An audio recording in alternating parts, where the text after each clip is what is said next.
बिस्मिल्लाहिर्रहमानिर्रहीम। Method by S M. Yusuf. Chapter number 10 है जी। एक्सरसाइज 10.9 क्वेश्चन नंबर 5 स्टार्ट करेंगे। जो हमारे पास किसके इक्वल है जी, x into 1 negative x y dash will be equal to y. इसको सिंप्लीफाई कर लें तो ये हमारे पास बन जाएगा x नेगेटिव एक्स का square y dash will be equal to y. इसको मैं कह रहा हूँ कि ये जो इक्वेशन है जी, उसको मैंने नंबर 1 का नाम दे दिया है जी। अब हमने लेट करना है कि अज्यूम करेंगे ये इसके साथ वाई डैश आ जाएगा। अब हमने लेट किया है जी, जो वाई है जी वो हमारे पास इक्वल है जी समेशन n 0 से इन्फिनिट सी एन एक्स की पावर n।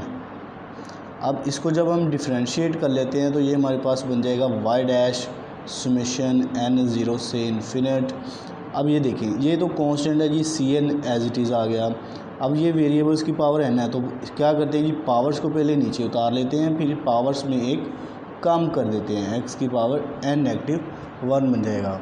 जब इसको हम मज़ीद सिंप्लीफाई करके लिखना चाहें तो ये y dash will be equal to summation n 0 से 1 भी लिख लेते हैं infinite n C n x की पावर n नेगेटिव 1।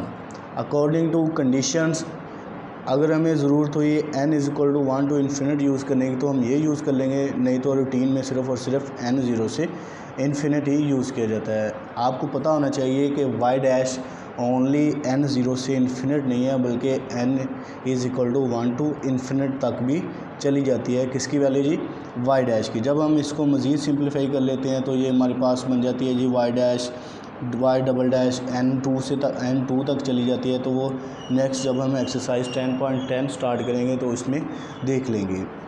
तो क्या है जी, सबसे नंबर 1 ये हमने लेट किया कि y will be equal to this and y dash this.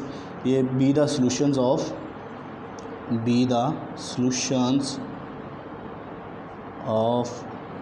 1।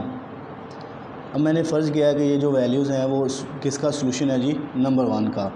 अब x इंटू वाई डैश की वैल्यू हमारे पास गिवन है जी n 0 से इन्फिनिट सी एन एक्स की पावर n नेगेटिव 1 है जी। नेगेटिव x का स्क्वायर है जी समेशन n 0 से इन्फिनिट, और y डैश की value n C n x की पावर n नेगेटिव 1 आ गया। उसके बाद इक्वल टू y हमारे पास किसके इक्वल है, समेशन n 0 से इन्फिनिट सी एन एक्स की पावर n है जी। अब जब हम इसको मज़ीद सिंप्लीफाई करेंगे तो ये हमारे पास क्या आ जाएगी जी, x है ना, तो वेरिएबल्स अगर सेम हो तो पावर्स क्या हो जाती हैं, इकट्ठी हो जाती हैं। तो समेशन n 0 से इन्फिनिट आ गया जी, n सी एन और x की पावर n नेगेटिव 1, और ये वाली +1 आ जाएगी नेगेटिव समेशन n 0 से इन्फिनिट n सी एन। इसी तरह ये वाली फॉर्म बन जाएगी n नेगेटिव 1 और +2 आ जाएगा, will be equal to summation n 0 से इन्फिनिट सी एन एक्स की पावर n आ गया। अब देखें तो ये क्या किसके इक्वल है जी, समेशन n 0 से infinite n C n x की पावर, ये कैंसिल हो गया तो n बच गई, नेगेटिव समेशन n 0 से infinite n C n x की पावर n +1 हो जाएगी। ठीक है जी। अब नेक्स्ट जब हम इसको मज़ीद सिंप्लीफाई करते हैं तो ये हमारे पास n 0 से इन्फिनिट सी एन एक्स की पावर n आ गया। अब ये देखें, इसमें अगर हम n नेगेटिव 1 रिप्लेस करें, यानी इसको हमने, अब x की पावर्स तो सेम होगी, लिमिट्स भी सेम है तकरीबन, सिर्फ ये वाली जो चीज़ है वो नहीं, हमने x की पावर्स को नंबर 1 सेम करना है, उसके बाद इनकी लिमिट्स को सेम करना होता है। तो x की पावर अगर मैं इसकी जगह पर n नेगेटिव 1 रिप्लेस करूँगा तो पॉजिटिव और नेगेटिव वाला कैंसिल हो जाएगा, तो इधर क्या आ जाएगा, 1 आ जाएगा, n आ जाएगा। लेकिन जब n नेगेटिव 1 इधर पुट करूँगा तो ये पॉजिटिव फॉर्म बन जाएगी, तो ये हमारे पास बिल्कुल ठीक है। अगर पुट करते n +1 तो वो इस तरफ आकर के आ जानी थी नेगेटिव, तो उसने प्रॉब्लम क्रिएट करनी थी। तो इसकी जगह पर हमने क्या लिखना था, n is equal to 1 to infinite और n सी एन एक्स की पावर n +1, बाद में हम इसको चेंज कर लेते हैं। तो ये तो एज इट इज़ आ गई समेशन n 0 से infinite n C n x की पावर n नेगेटिव। इसमें हम पुट करने जा रहे हैं, पुट क्या करेंगे, n is equal to n negative 1। वो जब इसमें पुट करेंगे n नेगेटिव 1 तो वो इस तरफ क्या हो जाएगी positive 1। Summation n is equal to 1 to infinite, n की वैल्यू हमारे पास क्या है जी, अब n नेगेटिव 1 और ये क्या है जी Cn, इसकी जगह आ जाएगी n नेगेटिव 1 और x की पावर क्या आ जाएगी n, will be equal to summation n 0 से इन्फिनिट Cn x की पावर n। अब ये जो दो चीज़ें हैं ये इकट्ठी हैं, इनको इकट्ठा कर लें तो समेशन n 0 से इन्फिनिट n Cn x की power n negative summation n 0 से इन्फिनिट Cn x की पावर n, और ये वाली नेगेटिव वाली इस तरफ क्या हो जाएगी positive summation n is equal to 1 to infinite n negative 1 c of n negative 1 x की पावर n। इन दोनों में से क्या कॉमन नज़र आ रहा है जी, x की पावर n और Cn। इसी तरफ क्या बच गया n नेगेटिव 1 और ये बच गई Cn x की पावर n, और समेशन है जी हमारे पास n 0 से इन्फिनिट, और बाकी क्या बच गया जी will be equal to summation n is equal to 1 to infinite Cn negative 1 और n नेगेटिव 1 इंटू एक्स की पावर n।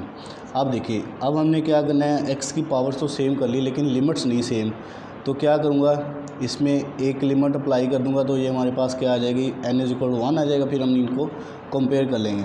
अब देखिए जब n की जगह पर हम 0 रिप्लेस करेंगे तो 0 नेगेटिव 1 तो नेगेटिव आ जाएगा, c 0 बन जाएगी और x की पावर 0 1 होता है, तो इसका मतलब इस तरफ क्या बचेगा negative c0 plus summation n is equal to 1 to infinite n negative 1 Cn x की power n will be equal to summation n is equal to 1 to infinite Cn negative 1 और n नेगेटिव 1 इंटू एक्स की power n आ गई। अब देखिए इसको जब हम मज़ीद सॉल्व करते हैं तो कंपेयरिंग कर लेते हैं, कंपेयरिंग द या इक्वेटिंग द कोएफिशिएंट्स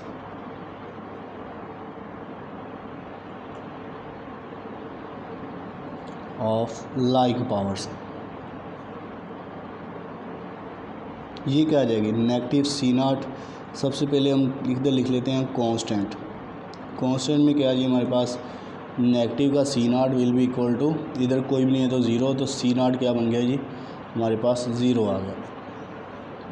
अब जब हम x की पावर कोफिशिएंट ऑफ x की पावर n को करेंगे तो वो हमारे पास क्या आ जाएगा n नेगेटिव 1, ये फिर क्या बनेगा Cn, और इस तरफ है जी n negative 1 c of n negative 1, ये तो इससे कैंसिल हो गया, तो इस तरह क्या बच गया Cn will be equal to c of n negative 1 आ गया। ठीक है, अब हम पुटिंग करेंगे। पुटिंग किस तरह करेंगे, देखिए इधर लिमिट्स कहाँ से स्टार्ट हो रही हैं 1 से, तो इसका मतलब है कि n greater than equal to क्या है जी 1, तो इसमें जब हम पुट करेंगे put n is equal to 1 2 3 4 up to so on put करते जाएंगे। तो जब हम n is equal to 1 put करते हैं तो हमारे पास क्या आंसर आता है ये देखते हैं, C1 will be equal to 1 negative 1 C 0 बन जाएगा। ठीक है,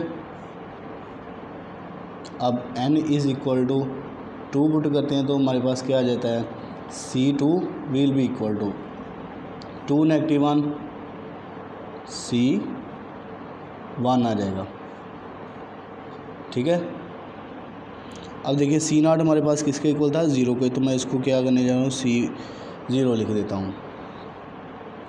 अब n is equal to 3 put कर लें तो हमारे पास क्या आता है C3 will be equal to क्या है जी 3 नेगेटिव 1 2 C2 आ गया, तो C3 will be equal to C2 हमारे पास किसके इक्वल है C1 के। ठीक है, अब जब हम इसको मज़ीद नेक्स्ट सोल्व करते हैं तो हमारे पास क्या आ जाएगी जी,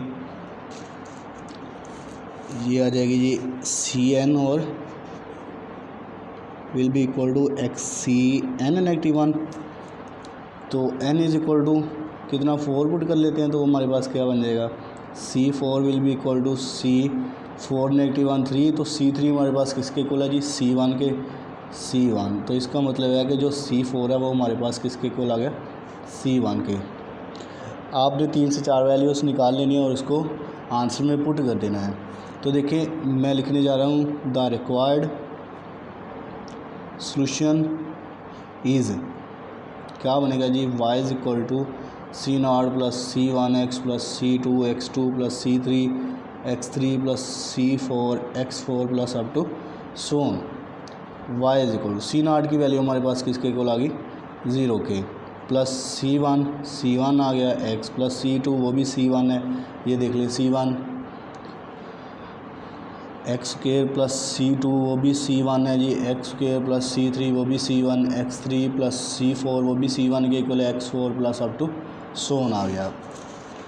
अब y is equal to C one x plus C one x square plus C one x cube plus C one x four plus up to so on. अब देखिए ऊपर वाले में से कुछ कॉमन नज़र आ रहा है जी, सी वन एक्स नज़र आ रहा है, तो बाकी सिर्फ बच गया 1 plus x square plus x three plus up to so on. ये हमारे पास इसका रिक्वायर्ड सॉल्यूशन आ गया। अगर आपको वीडियो अच्छी लगी है तो वीडियो को लाइक कर दें और दोस्तों के साथ शेयर करना मत भूलिएगा, और अगर आप चैनल पर नए हैं तो चैनल को सब्सक्राइब कर लीजिए ताकि आपको हर नई आने वाली वीडियो सबसे पहले मिल सके। शुक्रिया, अल्लाह हाफिज़, अस्सलाम वालेकुम।